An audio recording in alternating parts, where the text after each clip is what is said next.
બળાત્કારની ફરિયાદ અટલાદરા પોલીસ સ્ટેશનમાં નોંધાઈ વિધર્મી યુવક વિરુદ્ધ બળાત્કારની ફરિયાદ 18 વર્ષ અને આરોપી વડોદરા ગ્રામ્ય પાદરા તાલુકાના રહેવાસી ફરિયાદી 11 અને 12મા ધોરણમાં અભ્યાસ કરતા સમયે આરોપીને ત્યાં ટ્યુશન જતી હતી।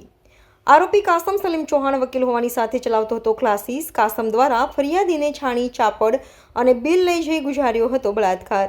આરોપી દ્વારા યુવતીને ફોટો બતાવી વાયરલ કરવાની ધમકી આપી સંતોષતો હતો પોતાની હવસ। અટલાદરા પોલીસે ગુનો નોંધી આરોપીની કરી ધરપકડ।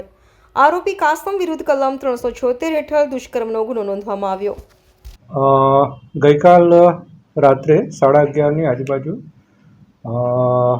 એક બનાવ જે છે એ આટલાદરા પોલીસ સ્ટેશનમાં આવ્યો હતો। જેના મુજબ ફરિયાદી જે જણાવ્યા મુજબ ફરિયાદી છે એ રણુ રોડ તાલુકો પાદરાના રહેવાસી છે અને જે આરોપી છે કાસમ સલીમભાઈ ચૌહાણ એના સંપર્કમાં એ લગભગ છેલ્લા 10 એક વર્ષથી છે કે જ્યાં એક જ સોસાયટીમાં આ લોકો રહે છે। અને આ જે ફરિયાદી છે એ 11-12માં આ ભાઈ છે તેના ત્યાં ટ્યુશન જતા હતા। એ રીતે બંને એકબીજાને ક્લોઝથી ઓળખે છે, પરંતુ છેલ્લા 6 મહિનાથી આ ફરિયાદી અને આરોપી વચ્ચે વોટ્સએપમાં ચેટ થતા હતા અને અમુક વાતો થતી હતી। અને છેલ્લે નવેમ્બર માસ 2024માં જે આરોપી છે આ મહિલાને કંઈક ફરવા માટે લઈ ગયા હતા અને પછી પાછા ફરતી વખતે બિલ ચાપડ ગામની પાસે કે ભાઈ તારા ફોટા છે એ તારા ને મારા ફોટા છે મોબાઈલમાં છે અને તારે મારી જોડે સંબંધ બાંધવો પડશે, નહીં તો પછી હું તારા ઘરે જઈને બધાને જણાવી દઈશ એમ કરીને જબરજસ્તીથી કરેલ હતી અને એની જોડે એ જબરજસ્તી સંબંધ બાંધેલા હતા। અને ત્યારથી 28 ફેબ્રુઆરી સુધી અલગ પ્રકારે અલગ જગ્યાએ જઈ મોટે ભાગે આ બિલ ચાપડનું જે ગામ છે એની જાડીઓમાં જ્યારે તેને સંબંધ બાંધેલા હતા। અને આ છોકરી છે એ એના જે માસિક ધર્મમાં બેસેલ ન હોય અને એના મમ્મીને ખબર પડતા શું થયું તો એણે આખી હકીકત જણાવેલ હતી અને પછી એ અહીંયા આવી અટલાદરા વિસ્તારમાં આ બનાવ બનેલો હોય ત્યાં આવી અને એક રેપની બળાત્કારની ફરિયાદ છે એ અટલાદરા પોલીસ સ્ટેશનમાં નોંધાયેલ છે। સર, આરોપી અને ફરિયાદી બંને શું કરે? જે આરોપી જે છે એ ટ્યુશન ક્લાસીસ ચલાવે છે અને LLB કરેલ છે અને LLM કરેલ છે અને જે ફરિયાદી છે અત્યારે MS યુનિવર્સિટીમાં કોલેજમાં અભ્યાસ કરી રહી છે।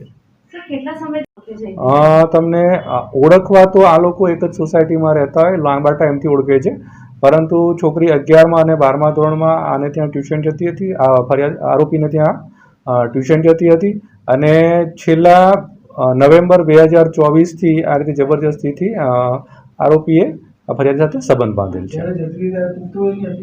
હા, ત્યારે પુખ્ત વયની હતી।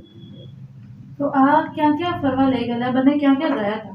અરે મોટે ભાગે જ્યારે ત્યાંથી આવતા હોય તો MS યુનિવર્સિટીમાં છોકરી ભણતી હોય ત્યાં સુધી આવતા હોય। ઘણીવાર આને છાણી બાજુ આ ફરવા લઈ જતો હતો અને બસ 2 જગ્યાના લોકેશન ફરવાના એમના છે। સર, આવા જે કેસીસ હોય છે સમગ્ર કેસીસને તમે કઈ રીતે જોવો છો? પોલીસ વિભાગ વડોદરાનો કઈ રીતે જોઈએ? આટલા સમયથી જ્યારે એ લોકો ફ્રેન્ડશિપમાં હોય છે કે રિલેશનમાં હોય છે ત્યારે પછી હવે આ જે લવ જેહાદનો કાયદો છે એ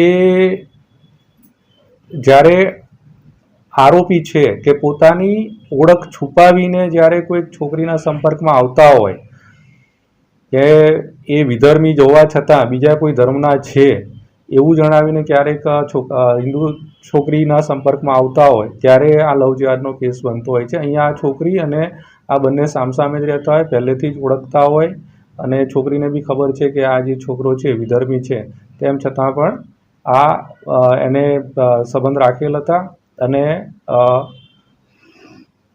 એટલે આમાં લવ જેહાદનો એંગલ છે એ આવતો નથી।